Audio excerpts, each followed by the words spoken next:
Salut, c'est Cindy, contente de vous retrouver pour une nouvelle vidéo. Alors aujourd'hui, c'est une vidéo que je n'avais pas prévue, mais que je suis très contente de faire parce que j'ai reçu l'invitation de Virginie de la chaîne Totalie Brune, donc une chaîne que j'adore, une fille que j'adore également. D'ailleurs, je vous invite à la découvrir. C'est une fille qui lit de tous les genres, donc peu importe ce que vous lisez, vous allez y trouver votre compte sur sa chaîne.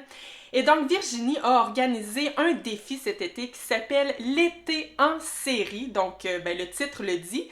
Le but, c'est de lire des séries pendant l'été. Donc, commencer des nouvelles séries, poursuivre des séries déjà entamées ou, merveilleux, terminer des séries. Hein? Y a-t-il de quoi de plus satisfaisant que terminer une série de livres, une saga?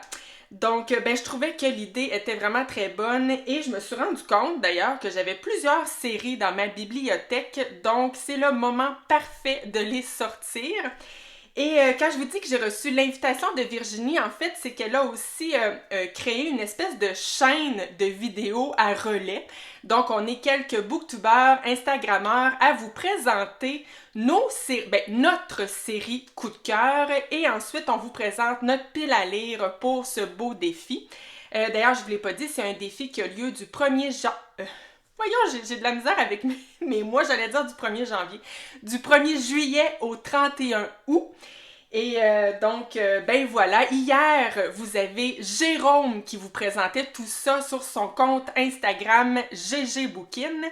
Et demain, ce sera Lisa Giraud-Taylor sur sa chaîne YouTube. Donc, d'ailleurs, je vous mets en barre d'infos les chaînes YouTube et les comptes Instagram de tous les participants de ce vidéo à relais. Et voilà, ça vous donne aussi l'occasion de découvrir des booktubers, des Instagrammeurs que vous ne connaissiez peut-être pas. Moi, c'était le cas et je suis vraiment très contente de tous les découvrir. Donc, moi, je commence tout de suite en vous parlant d'une série coup de cœur, une série chouchou que j'ai commencé l'année passée et terminée la même année. Déjà en partant, c'est particulier dans mon cas parce que j'ai tendance à commencer des séries et à m'étendre sur plusieurs années. Même que je vous dirais que souvent je commence des séries et je ne les termine pas. Donc là, une série que j'ai commencée et terminée la même année, déjà en partant, c'est bon signe. Et cette série, c'est en fait la trilogie Les Enfants du désastre, écrite par Pierre Lemaitre.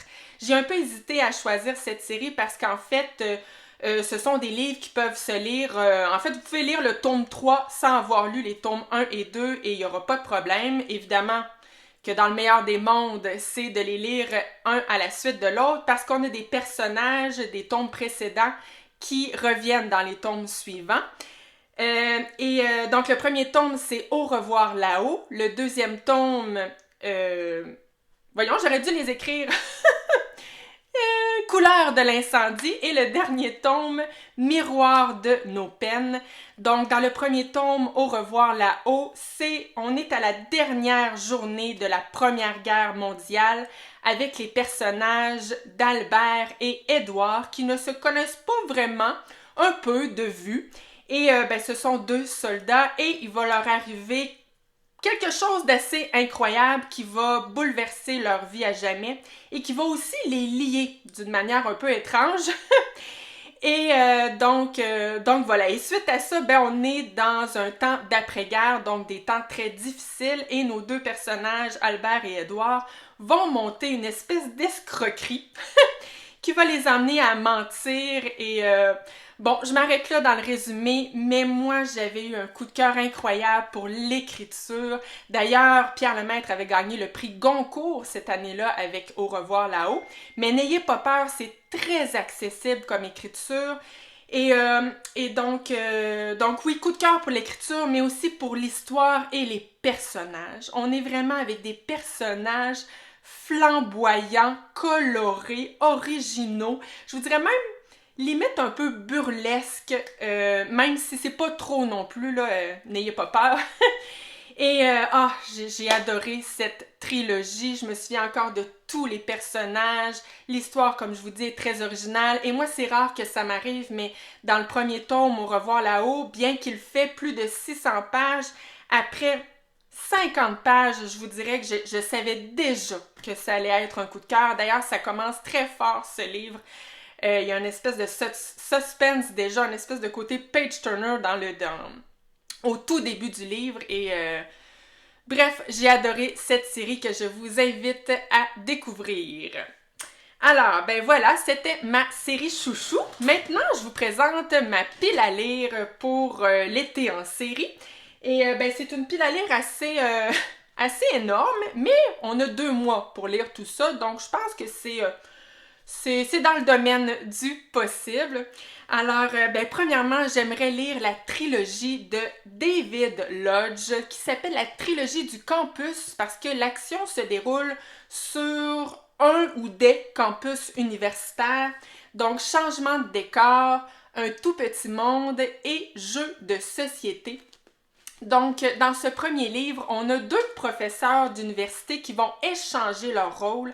Donc, un professeur très reconnu qui travaille dans une grande université va échanger sa place avec un professeur qui, lui, est pas très bon et il travaille d'ailleurs dans une université que personne connaît. Et ben voilà, ils vont échanger leur rôle. Donc, je pense que c'est une série plutôt ben, humoristique, mais pas que quand même. Et je sais pas, il y avait quelque chose qui m'intriguait avec cette trilogie que j'ai franchement très hâte de découvrir. Ensuite, aussi une trilogie, et cette fois-ci c'est une trilogie québécoise qui a eu un énorme succès, autant critique que populaire, et je parle de la trilogie La Bête de David Goudreau. Donc, La Bête à sa mère, La Bête et sa cage, et finalement Abattre la bête. Alors ici, on est avec un personnage principal plutôt troublé et troublant, je pense. Et d'ailleurs, dans le premier tome, on nous raconte un peu sa vie familiale qui était assez dramatique. Il avait une mère suicidaire qui souffrait de plusieurs troubles mentaux. Mais sinon, j'en sais pas plus. En fait, oui, je sais une chose, c'est que je n'ai jamais entendu de commentaires négatifs sur cette trilogie. Donc, c'était le temps que je la découvre à mon tour. Ensuite, j'ai une duologie. Est-ce qu'une duologie, ça fonctionne dans le cadre de séries ou de sagas? Je sais pas. Je suis pas certaine. Mais bon, en tout cas, je l'inclus quand même dans le cadre de ce défi. Alors, j'aimerais lire Malavita de Tonino Benacquista. Et ben le deuxième tome, c'est Malavita encore, évidemment, du même auteur. Alors, ici, ben, je pense que la couverture le résume bien. On est avec une famille qui va déménager. Et moi, ce qui m'a attiré avec la 4e de couverture, c'est les 2 dernières phrases que je vous lis à l'instant. Une famille apparemment comme les autres. Une chose est sûre, s'ils emménagent dans votre quartier, fuyez sans vous retourner. N'est-ce pas intriguant? J'ai bien hâte de savoir la raison pourquoi devrions-nous fuir face à cette famille à suivre. Ensuite, j'en ai beaucoup, comme je vous dis. J'aimerais débuter la série de Patrick Sénécal, Malphas. En fait, c'est une tétralogie, il y a 4 tomes. Pour l'instant, j'ai seulement le premier tome, mais bon, je me procurerai les autres au courant de l'été. Alors, le premier tome, c'est Le cas des casiers carnassiers. Alors ici, on est dans un cégep, dans une école, avec un nouvel enseignant, Julien Sarkozy. Et ce que je sais, c'est que ses élèves vont disparaître les uns après les autres. Et là, je dis disparaître, mais est-ce que c'est vraiment disparaître ou mourir? Je sais pas trop. Mais évidemment qu'on est avec Patrick Sénécal, donc je m'attends à des romans noirs comme il sait si souvent le faire. Ensuite, j'ai une tétralogie québécoise, une saga familiale historique qui m'a été fortement recommandée. Alors, c'est la tétralogie Un bonheur si fragile de Michel David. Alors ici, on est avec le personnage de Corinne qui va épouser un homme fainéant et irresponsable. Et elle va aussi découvrir que sa belle famille, c'est pas mieux que son nouveau mari. Ils sont égoïstes, avares. Bref, je pense qu'elle est mal tombée. Et donc, ben, on va connaître l'histoire de cette famille. Alors, le premier tome, ben, c'est l'engagement. J'ai pas encore le tome 2, je l'ai réservé à ma bibliothèque, mais j'ai le tome 3, les épreuves. Et le dernier tome, les amours. Donc voilà, une petite saga familiale historique, j'aime bien ça, moi, une fois de temps en temps.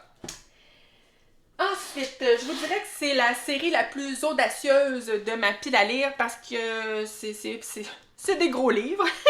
Et c'est la tétralogie de Michel Folco, Dieu et nous seuls pouvons, Un loup est un loup, En avant comme en avant, et finalement, même le mal se fait bien. Alors ce sont des livres, honnêtement, la couverture n'est pas si tant attirante, je l'avoue. Mais je sais pas, il y avait quelque chose qui m'attirait avec cette série. On m'a dit qu'il y avait présence d'humour très noir dans cette série. Et moi, j'aime bien les films, les livres avec justement un humour noir au travers de l'histoire. Et on est aussi avec plusieurs aventures. C'est une saga historique. Je me souviens plus, il me semble on est dans les années 1600. Mais là, bon, je suis pas sûre à 100%. Bref, en tout cas, on est loin en arrière. Et moi, en fait, je m'étais procuré le tome 3 en avant comme en avant à ma librairie de livres usagés, ne sachant pas que ça faisait partie d'une saga, et je me suis procuré les autres livres par la suite. Mais dans ce livre-ci, ce qui m'avait attiré, en fait, c'est que l'histoire débute avec un mariage, un grand mariage où on invite toute la haute bourgeoisie, et le personnage principal, Charlemagne, va dire non. Et donc, ça va être la honte pour sa famille qui ont devant tous ses invités, de la haute bourgeoisie, comme je vous disais. Et bref, ben c'est ça. Moi, ça me prend pas grand-chose. Je trouvais que cette idée de départ était tout à fait excellente et ça m'a donné envie de découvrir cette tétralogie. Ensuite, les 3 prochains livres que j'ai choisis, c'est des livres que j'avais, bien évidemment, dans ma bibliothèque, qui sont issus de sagas policières. Vous savez, ces séries de livres policiers dans lesquels on retrouve toujours le même enquêteur. J'ai seulement un livre de ces sagas en question, mais c'est des livres qui, je pense, peuvent se lire one-shot, même si on n'a pas lu les autres livres. Et ben rien m'empêche, si je les aime, à aller me procurer d'autres livres de ces sagas en question. Donc, premièrement, j'ai le livre I comme innocent de Sue Grafton. Alors ici, c'est ce qu'on appelle... cette série-là, on l'appelle l'abécédaire du meurtre. Donc ici, ben moi, j'ai la lettre I, mais je pense qu'il y a un tome pour chaque lettre de l'alphabet. Donc, on a le premier tome, c'est A comme alibi. Ensuite, on retrouve B comme brûlé. Et là, ben, je vous les nommerai pas toutes, là, je pense que vous comprenez l'idée. Et ici aussi, c'est tout simple ce qui m'a attiré, mais je sais pas, ça m'a intriguée. On est avec une femme, Isabelle, qui va... En fait, on retrouve cette femme morte. Et lorsque l'enquêteur commence à interroger les témoins, donc les gens qui entouraient la vie de cette femme, il se rend compte qu'en fait, tout le monde est un j'ai ça quand je cherche mes mots. Est un meurtrier potentiel parce qu'il se rend compte que cette femme, en fait, était détestée de tous. Donc, tous les témoins pourraient être des meurtriers parce que personne n'aimait cette femme. Alors, voilà, c'est tout simple, mais ça m'a donné envie de connaître cette histoire. Ensuite, j'ai aussi LA Confidential de James Ellroy. Alors ça, c'est issu de la série... En fait, c'est le 3e volet du Quatuor de Los Angeles. J'ai pas lu les tomes 1 et 2, mais honnêtement, je pense pas que c'est grave.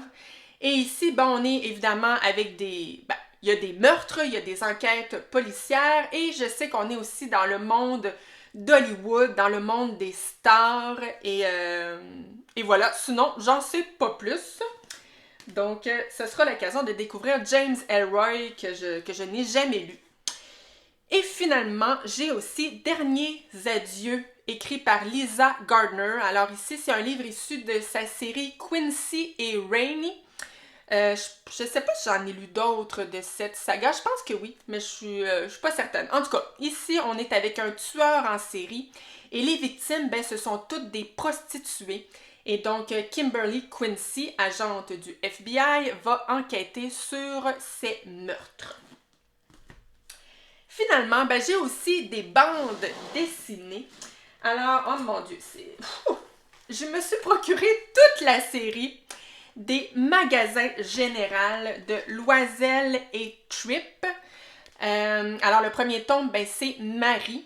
Et ici, on est avec des auteurs français, mais l'action de ces livres se déroule dans un village québécois au tout début des années 1900. Et donc, ben, on va carrément apprendre à connaître tous les villageois de ce petit village. Donc, ça a l'air très bon. C'est publié chez Casterman. J'ai aussi une duologie ici, 2 petites bandes dessinées. Je me disais, il me semble que c'est parfait pour l'été, ça semble très léger. Et je parle de La célibataire de India Desjardins et Magali Foutrier. Donc, on va être avec... on va suivre cette célibataire et je pense qu'il lui arrive plein de petites choses rigolotes. Donc, voilà, ça semble parfait pour l'été. Et finalement, j'ai aussi 2 bandes dessinées historiques qui, en fait, c'est de la série Les Grandes Batailles Navales. Donc, j'ai Graveline, l'Invincible Armada et Gondelour, Suffren, l'Amiral Satan. Donc, des bandes dessinées qui nous racontent justement des faits historiques. Donc, je vais apprendre un petit peu avec ces bandes dessinées. Moi qui est absolument nulle en histoire, je pense que c'est bon. C'est bon pour ma culture générale. Alors, ben voilà qui conclut cette vidéo. Alors, je le répète, je vous invite à aller découvrir Virginie de la chaîne Totalie Brune ainsi que tous les participants qui participent à ces vidéos à relais. Et je vous invite également à participer avec nous, pourquoi pas. Et si vous avez une chaîne YouTube, un compte Instagram, ben présentez-nous vos piles à lire dans le cœur, dans le cœur, voyons. Présentez-nous vos... Je pense que je suis fatiguée, hein? C'est le temps que je finisse cette vidéo. Présentez-vous vos livres, voyons, pour cette pile à lire. Et pourquoi pas une de vos séries chouchous, hein? Je pense que c'est une bonne idée, ça peut donner des idées lecture à tout le monde. Donc voilà, merci d'avoir été là. Et moi, au courant de l'été, bien évidemment que je vais vous revenir avec mon avis sur tous ces beaux livres-là. Si ça vous intéresse, je vous invite à vous abonner à ma chaîne. Donc voilà, à la prochaine. Bye!